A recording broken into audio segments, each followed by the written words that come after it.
13 सितंबर को एक इंसिडेंट हुई थी जिसकी शीला बाईपास के पास, जिसमें एफआईआर नंबर 325 दर्ज हुई थी। उसमें क्या हुआ था कि एक टेलीकॉम के दुकान पे जाके बाइक सवार 2 लड़के आए थे। उन्होंने वेपन दिखाया था, फायर भी किया था और पैसे लूट के ले गए थे। इस इंसिडेंट पे एफआईआर दर्ज हुआ था। उसकी जांच सीआईए 2 की टीम कर रही थी, जो कि लीड कर रहे थे एसआई रोहतास सीआईए 2 से। इसमें हमें सक्सेस मिली है और इसमें 2 अक्यूज़ हमने पकड़े हैं। दोनों के नाम मोहित हैं।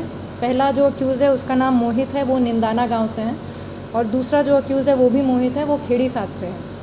इन दोनों के ऊपर पहले से 8 और 9 मुकदमे दर्ज है। मोहित निंदाना के ऊपर 8 और मोहित खेड़ी 7 के ऊपर 9 मुकदमे दर्ज है, जिसमें से स्नैचिंग 307 आर्म्स एक्ट के मुकदमे हैं, जो लिस्ट है इनके लिस्ट ऑफ केसेस में इस तरीके के मुकदमे हैं।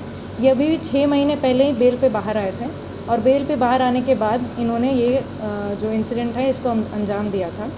इसमें जो बाइक इन्होंने यूज़ की थी, जो इंसिडेंट में जिस बाइक से गए थे, जो फुटेज में भी आ रही है, वो बाइक सिविल लाइन से चोरी हुई थी, जिस पे सिविल लाइन में 6 सितंबर 2023 को मुकदमा दर्ज था, 238 नंबर मुकदमा सिविल लाइन का। बाइक हमें रिकवर हो गई है। दोनों अक्यूज़ को अरेस्ट कर लिया है। अभी हम लोग रिमांड के लिए कोर्ट में पेश करेंगे।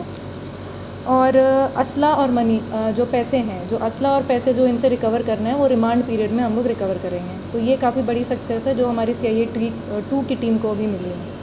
ऐसी घटना को कैसे अंजाम दिया? जी, ये सबसे पहले जो हमने पहले भी बात करी है, ये नशे के आदी हैं। जैसे जो हमने पूछताछ भी की, उसमें ये सामने आया कि ये भी नशा करते हैं, ये सुल्फा का नशा करते हैं। तो इनको ये पैसे नशे के लिए चाहिए थे, क्योंकि इनके जो पहले के जो पैसे थे, जो इनके पुराने इंसिडेंट्स में इनके पास थे, वो ख़त्म हो गए थे, और इनको पैसे चाहिए थे क्योंकि उनको वो नशे की तलब हो रही थी। तो इसके लिए इन्होंने ये इंसिडेंट करा। और इसके अलावा जो पुराने मुकदमे हैं, इसमें भी सारे मुकदमे अभी अंडर ट्रायल ही हैं, तो उसमें भी अभी इनको सज़ा मिलने की उम्मीद है। जी, दोस्त जान पहचान के दोनों। इनके जो दोनों मुकदमे हैं, वो मुकदमे भी लगभग 90% सेम मुकदमों में दोनों अंदर हैं। जेल में मुलाकात हुई थी या फिर नहीं, पहले ही मुलाकात होगी, तभी तो जेल। नहीं, रेकी वगैरह का अभी तक हमारे पास कोई एविडेंस नहीं है। वो अभी रिमांड पीरियड में और पूछताछ करेंगे। बट मेरे ख्याल से क्योंकि नशे की तलब के कारण उनको जो पहला मिल गया, जो हमारे अभी तक के पूछताछ में आया है, वो ये था कि जो पहला दुकान मिल गया, उस पर जाके इन्होंने ये इंसिडेंट कर दिया। कहाँ से गिरफ्तार? ये गिरफ्तारी करी है हमने आईएमटी चौक से कल शाम। Thank you.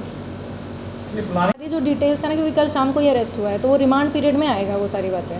बट प्लानिंग का जो अभी तक की जो प्रिलिमिनरी पूछताछ है, उसमें ये बातें सामने आई कि ये नशा जो मेन कारण है हमारा, उसके कारण ये दोनों ही नशा करते थे, और असले इनके पास अवैध पहले से थे। तो उसका यूज़ करके इन्होंने स्नैचिंग से जो पैसे इन्होंने लिए उस हमारे विक्टिम से, उसका यूज़ इन्होंने फिर नशे में करा। कुछ और भी मिल सकते हैं? इससे हमें असले की रिकवरी करानी है, और पैसे जो स्नैच हुए थे, पैसे जो हमारे विक्टिम के पैसे हैं, वो पैसे भी रिकवर कराना है, जो हम लोग रिमांड पीरियड में करवाएंगे। Thank you so much.